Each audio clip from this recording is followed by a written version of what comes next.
Perkenalkan, saya Fadila Aswari Lubis dari kelompok 4. Di sini saya mewakili perwakilan kelompok saya untuk menjelaskan isi dari PowerPoint makalah kami yang berjudul Inovasi Terbuka.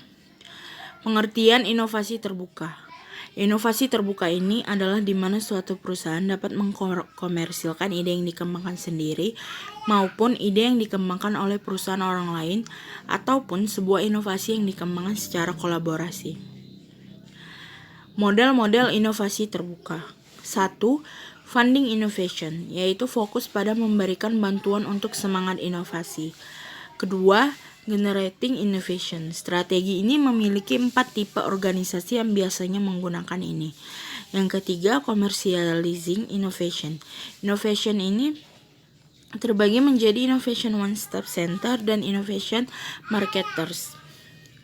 Di sini ada perbedaan inovasi terbuka dan inovasi tertutup. Di inovasi tertutup sendiri, pertama ada smart people bekerja untuk perusahaan. Yang kedua, untuk mendapatkan laba dari R&D, perusahaan harus mengembangkan sendiri. Yang ketiga, ada jika menemukan produk tersebut, maka menguasai pasar. Yang keempat, jika menjadi pertama kali yang mengkomersialkan suatu produk, maka akan menang. Yang kelima, jika membuat produk terbaik di industri, maka akan menang. Yang keenam, perusahaan harus bisa mengontrol IP sehingga kompetitor tidak mengambil keuntungan dari situ. Lalu ada innovation terbuka. 1. Tidak semua yang bekerja untuk perusahaan adalah smart people. Yang kedua, external R&D dapat membuat nilai yang signifikan dan internal R&D dibutuhkan untuk mengklaim beberapa bagian dari nilai tersebut.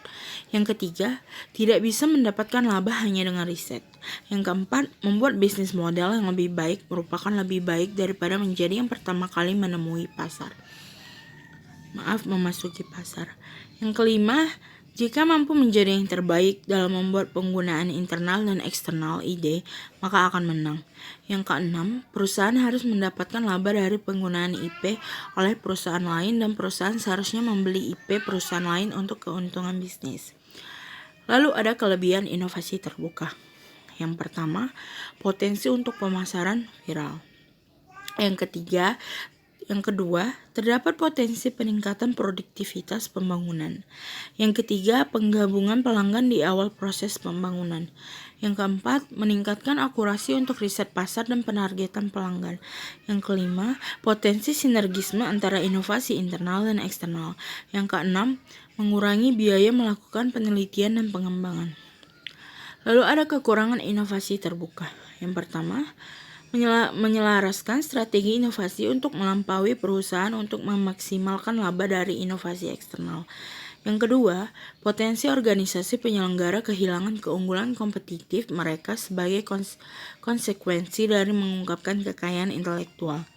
Yang ketiga, meningkatnya kompleksitas mengendalikan inovasi dan mengatur bagaimana kontributor mempengaruhi proyek. Yang keempat, mengembangkan cara untuk benar mengidentifikasi dan menggabungkan inovasi eksternal. Yang kelima, kemungkinan mengungkapkan informasi tidak dimaksudkan untuk berbagi. Lalu di sini ada studi kasus inovasi terbuka. Di sini kami membahas perusahaan Lego. Lego berasal dari Denmark, sebuah perusahaan keluarga yang sangat sukses. Dengan CEO Jarl Kirk Christiansen pada tahun 1900-an berkembang luar biasa, merambah ke semua lini bisnis dan menjadi sangat terkenal di seluruh dunia. Yang tidak diketahui orang adalah pada 1998 sampai 2004, perusahaan ini sedang dalam krisis finansial yang hebat. Suatu hari bisa terjadi kerugian 250.000 euro. Supply chain yang buruk tertinggal 10 tahun. Layanan pelanggan yang tidak prima, ekspansi yang tidak jelas ke video game, dan tidak adanya inovasi yang tepat membuat Lego hampir celaka. Pada 2004, perpindahan tangan jabatan CEO dari Jarl Kirk Christiansen, cucu pendiri Lego, ke seorang bekas konsultan McKinsey, Jorgen Vik Knudstorp, memberikan angin segar yang akhirnya mampu membuat Lego menjadi perusahaan hebat kembali. Lego kini hanya fokus pada satu produk saja dan mengembangkannya dengan cermat dan tepat. Produk lainnya telah di-outsource dan kepada pihak yang lebih mampu. Dari Legoland, Lego Hotel, Lego Comics, sampai Lego Movie, semua adalah kerja sama Lego dengan pihak luar. Lego Serious Play, LSP, adalah sebuah metode pelatihan yang menggunakan Lego Bricks sebagai alat bantu untuk lebih membangun gairah peserta, untuk lebih membuat peserta mampu mengeluarkan ide, identitas diri, dan pemikirannya, dan untuk lebih membuat peserta bisa berkolaborasi dalam membuat strategi kerja yang terbaik. Kesimpulannya, inovasi terbuka adalah di mana suatu perusahaan dapat mengkomersilkan ide yang dikembangkan sendiri maupun ide yang dikembangkan oleh perusahaan orang lain, ataupun sebuah inovasi yang dikembangkan secara kolaborasi. Inovasi terbuka menawarkan beberapa manfaat bagi perusahaan, antara lain terdapat potensi peningkatan produktivitas pembangunan, sedangkan menerapkan model inovasi terbuka terkait dengan sejumlah risiko dan tantangan, seperti potensi organisasi penyelenggara kehilangan keunggulan kompetitif mereka sebagai konsekuensi dari mengungkapkan kekayaan intelektual.